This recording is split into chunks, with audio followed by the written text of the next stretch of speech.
안녕하십니까. 이어서 경남 소식입니다. 경상남도가 문재인 대통령의 경남 공약이 국정과제에 포함되도록 총력을 기울이고 있습니다.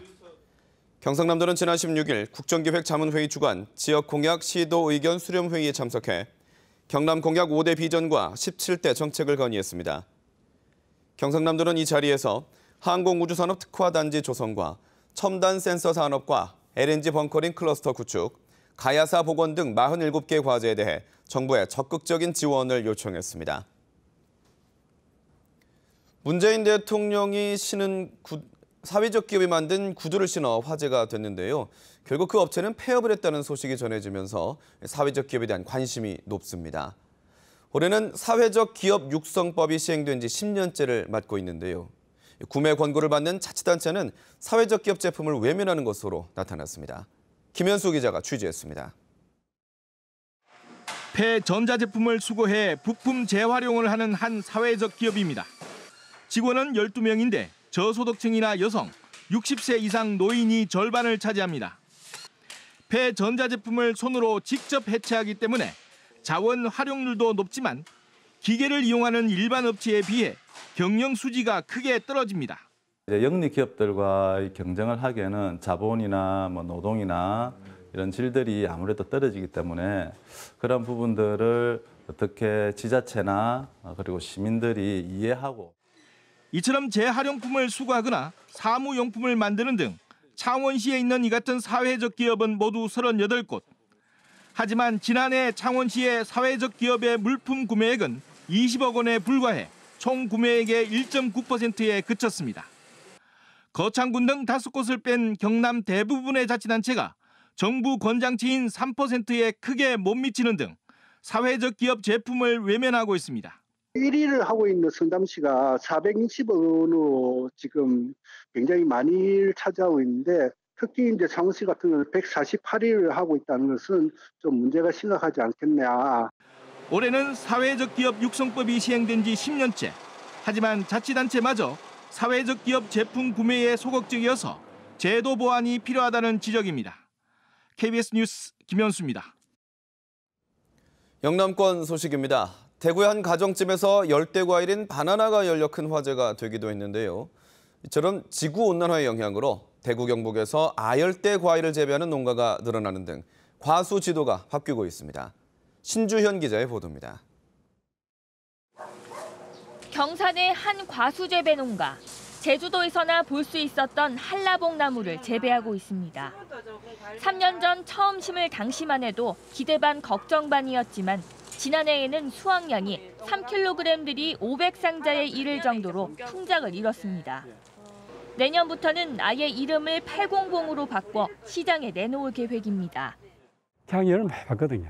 많이 받으니까 이제 안개 같은 거 넣고 하니까 여기 당도가 아무래도 제주도보다는 한 3, 4브룩스 더 나가요, 여기가. 브라질이 원산지인 패션 프루트를 재배하는 농가도 있습니다. 벌써 5년째 시범 재배 수준을 벗어나 열대과일 판매로 수입이 쏠쏠합니다.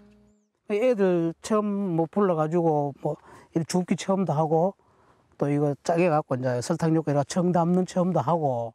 대구 경북에서 망고와 파파야, 무화과 등 아열대 과일을 재배하는 농가는 1,500여 곳, 재배 면적은 700헥타르에 이릅니다.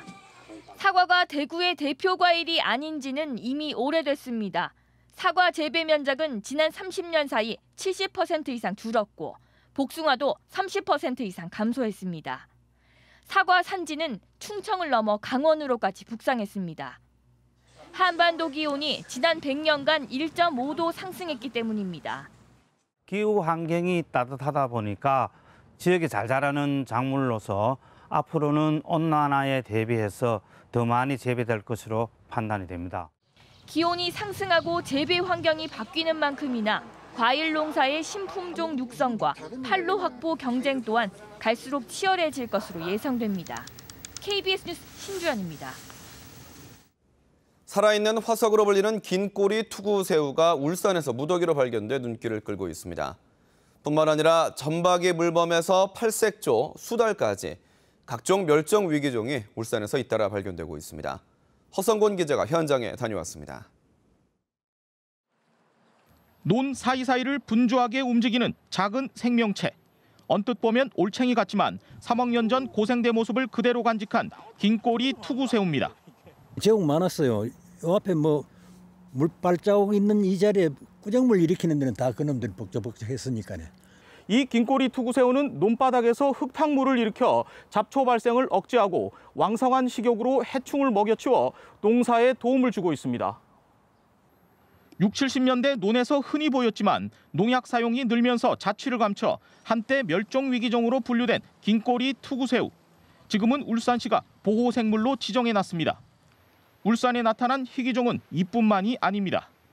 최근 울산 앞바다엔 천연기념물 점박이 물범이 죽은 채 발견됐고 세계적으로 만여 마리밖에 남지 않은 천연기념물인 팔색조가 울산 야산에서 포착되기도 했습니다. 여기에다 멸종위기 야생동물 1급이자 천연기념물인 수달도 울산 지역 아파트와 학교, 공장에서도 심심치 않게 목격되고 있습니다. 북방계 생물과 남방계 생물이 같이 만나는 거기 때문에 종이 다양합니다. 근데 지금까지 저희가 이런 부분에서 조사를 하지 않았기 때문에 서서히 나타나는 것이고요. 울산시가 올해 벌인 태화강 생물 다양성 조사에서 발견된 생물은 모두 600여 종. 지난해보다 280여 종이 더 많았는데 희귀 생물도 30% 증가했습니다. 생태계 회복으로 몰려들고 있는 희귀종이 다시 떠나가지 않도록 적극적인 보존 대책이 필요해 보입니다. KBS 뉴스 허성권입니다. 어젯밤 11시 50분쯤 김해시 상동면 우계리의 한 폐기물 처리 공장에서 불이 나 2시간여 만인 오늘 새벽 2시쯤 꺼졌습니다. 이 불로 다행히 인명 피해는 없었지만 450여 제곱미터 공장 한 동이 모두 타 소방서 추산 7,800여만 원의 재산 피해가 났습니다. 경찰과 소방당국은 정확한 화재 원인을 조사하고 있습니다. 경상남도와 자매 지역인 일본 야마구치 현에서 보내온 한일 교환 뉴스입니다. 재해가 잦은 일본에서 전면적인 피난 경고 훈련이 열렸다는 소식과 지역민들의 모내기 체험 소식 등을 신유진 아나운서가 전해드립니다. 야마구치시의 방재 위기관리 담당자가 피난 권고와 대피 소개설 등에 대한 정보를 받아 방송국과 신문사에 전달했습니다. 태풍이 일본으로 접근하는 상황을 가정한 L경고 훈련입니다. L경고는 재해가 났을 때 발표하는 피난 권고 등을 TV와 라디오, 인터넷을 통해 일제히 전달하는 방식입니다. 야마구치 현에서는 올해 L경보 운용을 시작했고 이번 훈련에서는 현내 19개 지자체가 참여했습니다.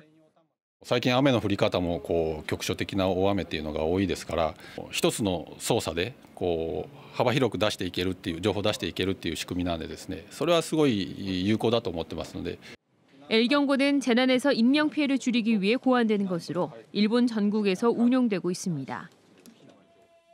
야마구치 현의 유명 쌀 생산지인 아토 토쿠사 지역에서 모내기 체험이 열렸습니다. 참가자들은 바지를 걷어올리고 맨발로 논에 들어갑니다. 과거 모내기를 할 때 듣던 하야시다라는 음악에 맞춰 코시히카리 품종을 하나하나 심었습니다. 모내기는 1시간에 걸쳐 진행됐습니다. 楽しかった。美味しくなってほしい。 모내기 체험은 지역 농민과 농산물 가공조합이 매년 열고 있습니다. 山口の米こんなに美味しいんだっていうのもたくさんの人に知ってもらいたいですし農業の楽しさも知ってもらいたいなと思います。 모내기 체험 행사는 도시민들에게 벼농사의 소중함과 농민의 고충을 알리는 계기가 되고 있습니다. 이번에 심은 모는 오는 9월에 수확할 예정입니다. KBS 뉴스 신유진입니다.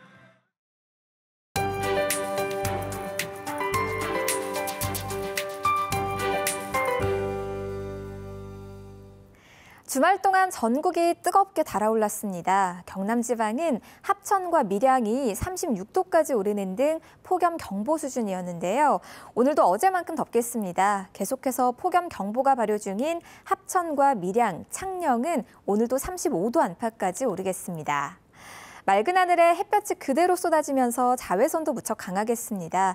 경남 지방은 모든 지역에서 자외선 지수 매우 높은 단계를 나타내겠는데요. 햇빛에 노출되는 곳이라면 반드시 자외선 차단제를 바르셔야겠습니다. 오늘은 남해상에서 동쪽으로 이동하는 고기압의 영향으로 전국이 대체로 맑겠습니다. 현재 경남 지방에는 높은 구름이 약간 지나고 있고요. 대기질은 깨끗합니다. 경남 동부 지역의 현재 기온은 20도 안팎으로 어제보다 1, 2도 정도 높습니다. 한낮에는 곳곳에 폭염특보가 내려지며 내륙을 중심으로 33도를 넘는 곳이 많겠습니다. 경남 서부 지역도 19도 안팎으로 어제보다 약간 높고요. 한낮에는 모두 30도를 웃돌며 무더위가 심하겠습니다. 오늘 해상의 하늘도 대체로 맑은 가운데 안개가 짙겠고 물결은 잔잔하게 일겠습니다. 이번 주에도 대체로 맑은 날들이 예상되는 가운데 주 중반까지 불볕더위가 기승을 부리겠습니다. 기상정보였습니다. 산청구는 시민이나 기업체로부터 식품과 생활용품을 기부받아 소외계층에 나누는 푸드뱅크를 운영합니다. 남해군은 창업 5년 미만인 중소기업을 대상으로 신규 고용 인력에 대한 보조금을 1인당 50만 원씩 지원합니다. 함안군 함안박물관이 국가귀속문화재 보관 관리기관으로 선정돼 함안에서 출토된 유물을 자체 보관하고 관리합니다. 밀양시는 학부모들이 모여 육아 정보를 나누고 휴식을 할 수 있는 공동 육아 나눔터를 밀양 건강가정 다문화가족센터에서 개소했습니다. 창원지법 제1형사부는 공무집행 방해 혐의로 재판에 넘겨져 1심에서 유죄를 선고받은 45살 조모 씨 등 3명에 대한 항소심에서 전원 무죄를 선고했습니다.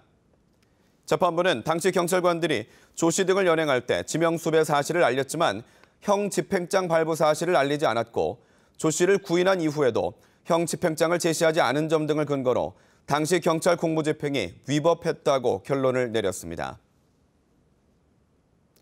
둘로 쪼개질 위기에 놓인 거창국제연극제를 지키기 위한 전국 연극인 모임이 결성됐습니다. 배우 최종원 씨와 대경대 김삼일 교수 등 전국에 뜻 있는 연극인 200여 명은 거창국제연극제 지키기 모임을 결성해 오는 27일 서울 동숭동 예술가의 집에서 기자회견을 열고 거창국제연극제 파행의 수습 방안을 촉구하는 성명서를 발표할 계획입니다. 경남적 14개 항공우주산업기업이 오늘 개막하는 세계 최대 항공우주 전시회인 프랑스 파리 에어쇼에 참가합니다. 참가 기업들은 품질과 가격, 빠른 납기를 내세워 세계적인 항공기업을 대상으로 제품을 홍보하고 수출 상담을 벌입니다. 파리 에어쇼는 1909년부터 2년에 한 번 열리며 세계 48개 나라에서 2,300개 기업이 참여하는 세계 최대 항공우주 전시회입니다. 이달 말로 예정된 한미 정상회담을 계기로 미국 고등훈련기를 교체하는 APT 사업 수주에 힘이 실릴지 주목되고 있습니다. 한국항공우주산업 카이는 이번 문재인 대통령의 방미 기간 정부의 지원 사격을 기대하고 있습니다. 올 연말에 결정되는 APT 사업은 미국 공군훈련기 350대를 교체하는 사업으로 미국 로키드 마틴사와 카이가 손을 잡고 보잉 사브 컨소시엄과 경쟁하고 있습니다. 경남 지역의 실물 경제가 수출이 크게 늘고 제조업 생산의 증가세가 이어지는 등 회복세가 지속되는 모습입니다.